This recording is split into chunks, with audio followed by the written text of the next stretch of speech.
Vermont had applied for one of the 12 grants that were available through RSA for pilot projects, and not receiving one of those, they decided they were going to go ahead with having this reuse project that they had envisioned back in 2007, and before that, actually for many years before that, to create 3 areas of reuse.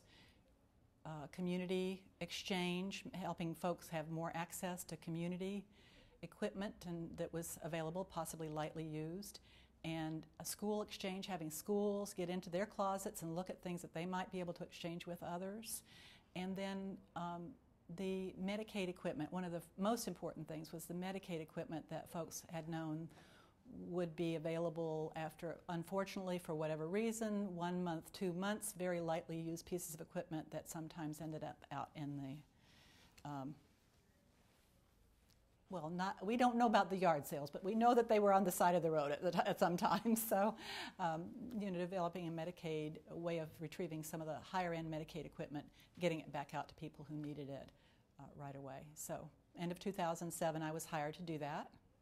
And I knew that I had a year or maybe 2 years to be able to accomplish some of those things, to get them going and to be able to create some type of sustainability, which we've not been as successful at finding grant funding or other methods by which we can sustain this program. But it was initially funded by Medicaid infrastructure grant funding.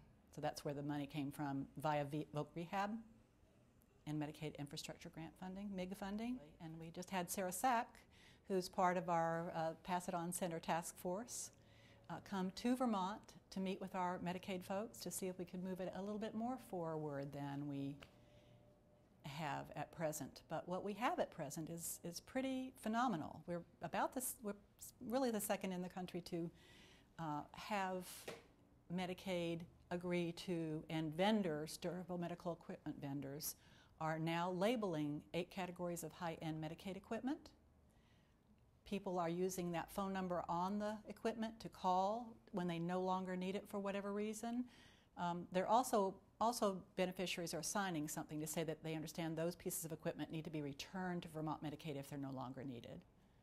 And then when the call comes, it comes then from Medicaid, it comes to me, and we assist with transportation and getting it to our nonprofit partners to disseminate to people who need it.